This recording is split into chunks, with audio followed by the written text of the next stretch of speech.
I'm going to be sick. $300,000 down the toilet. Should I wait or should I refinance? We've got two questions from Reddit that we're going to go through today. So let's dive in and have a look. Starting off on the top, we've got stressy, depressy guy number one talking about his story. So we'll cover the story and then we'll talk about some tips and tricks that he might have been useful in knowing up front. So he tried to buy a house when he met a broker. They'd crunch the numbers, income, expenses, savings, assets, etc.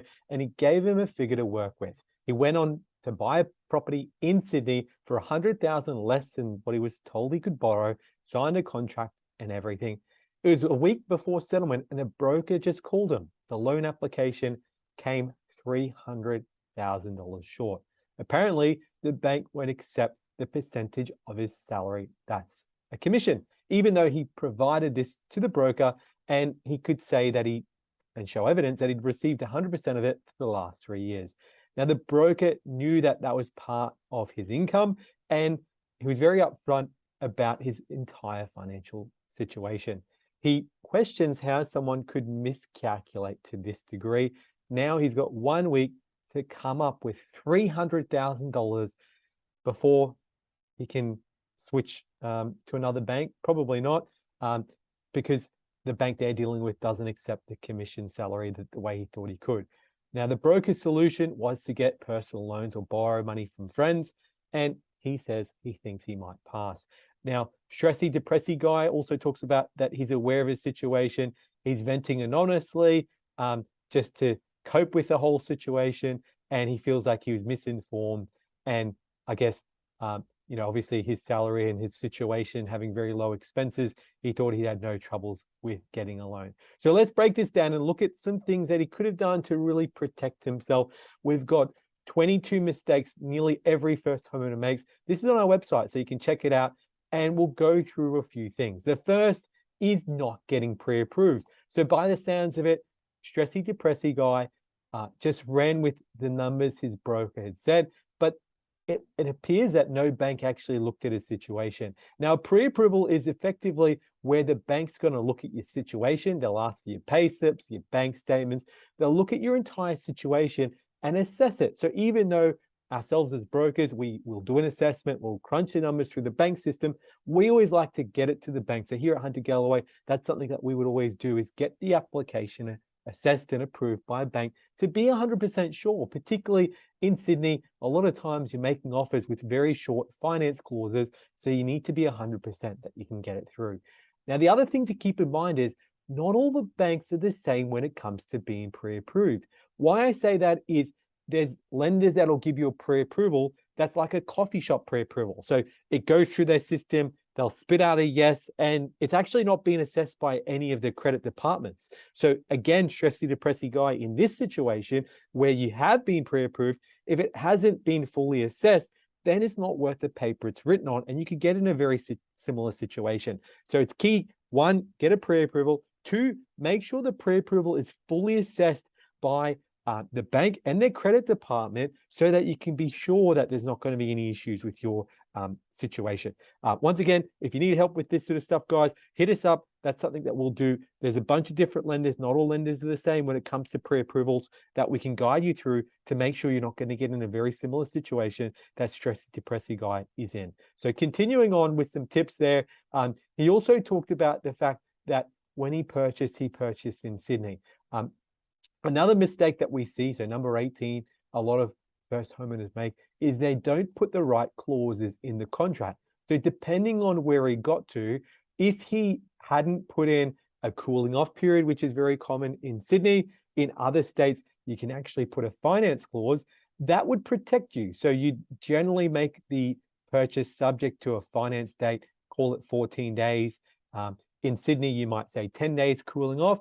And in this time, that's where we would assist you with getting your loan approval through, getting the bank to say yay or nay. And you wouldn't be getting to a situation where you're 1 week before settlement and being told you can't borrow the number, you don't have the borrowing ability. So that's vitally important to do. You can also put in a building inspection or a pest inspection as well. So if the property's got structural issues, you can make sure that you're not going to be in a predicament where you're buying a lemon. So that's very important, because to get a call 1 week before the settlement, it almost seems crazy. Like that almost seems completely ludicrous. So if you've gone in on a contract that's unconditional, if the broker's not kept you in the loop throughout, it's almost putting yourself in a very dangerous position, as what's happened here, where you got told 1 week before the settlement date that you needed to either switch to another lender or fine $300,000, which is almost impossible. So look, getting a pre-approval in place, as well as putting the right clauses in the contract, will protect you. Because in this situation where the borrowing came in low, well, in that 14-day period or in the cooling off period, you have an ability to go back through your solicitor, tell them you can't arrange your finances, and have a way to pull out of the contract. So that's definitely something to think about there. We can see here other Reddit comments were talking about getting another broker. A good one will have the capacity to smash at your loan application in a day or two, and you'll be able to find another bank. And chances are that you will be able to make it work, potentially just having to pay some penalties for late settlement. So definitely some options there. Definitely sorry to see what's happened. And certainly check out our website for 22 mistakes we nearly see every first homeowner make, because that's definitely something that is avoidable. Now, the other question we saw was refinance or wait. We have a 26-year-old talking about buying their first home almost 2 years ago. They went with NAB. At the same time, they had a fantastic rate of 2.6% variable. The current rate has gone up. It's 4.44%. We have seen a lot of rate rises recently, and he's done a quick Google search and seen that there's rates in around the low 3%. And with his portion of his loan, he split it with his partner, so they must have 145 each, and he's ahead on his repayments. He talks about he's never considered refinancing before, but do you think it's wise to refinance? Bit of a novice, doesn't really know the pros and cons of refinancing, and he's not sure whether he should wait until rates stabilize to get a better accurate picture before looking at options. So let's break this down and have a look at what avenues we have here. I think the first thing to keep in mind with some of the rates, they are variable. So we saw a rate hike happen on August, the 1st August, which is the 2nd of this month. So August the 2nd, the Reserve Bank increased their rates by 0.5%. So you might find that the low threes are now in the mid threes, and even potentially your rate at 4.44 might have gone up as well. Now, let's say you've got a mortgage of $290 between you and your partner, the 28-year term, you're paying 4.44%. Well, what we do know is there's banks that will, one, give you refinance rebates. So your total cost of moving is going to be about $700 to $1,000, is fully covered by the bank. So you can get $2,000, $3,000, $4,000 cash backs to refinance to lenders, and you can get a lower rate. So let's say you can get the rate, I'm just plucking out a number here, 3.69 as an example. You can actually reduce the repayments by $120 per month, which is money better in your back pocket than the bank's back pocket for paying a loyalty tax.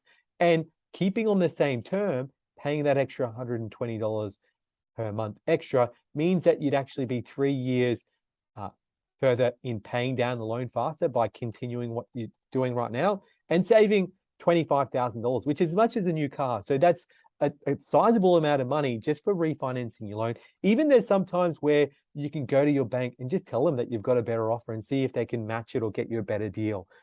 So that's definitely worthwhile having a look at. It's something that takes little time. It's sort of like your insurances, your electricity, your gas bills. It's something you need to keep an eye on and review every couple of years, 2, 3, 4 years, as you can see your rates outside of the market. Here at Hunter Galloway, we're mortgage brokers. We're based in Australia. We deal with people Australia-wide. So if you're in Sydney, Brisbane, Adelaide, Melbourne, looking for assistance, whether it's refinancing, buying your first home, buying an investment, upgrading, downgrading, we can help. Call us on 1300 088 065 or visit our website, huntergalloway.com.au. And as always, thanks for watching. Leave a comment below. Have you had a mate that's had a situation where they've had to come up with a lump sum of money prior to settlement because their bank or broker miscalculated something? Have you refinanced recently, or are you looking to refinance and you're not sure what to do? Well, leave a comment. Love to have a chat. And thanks, guys. We'll see you again soon.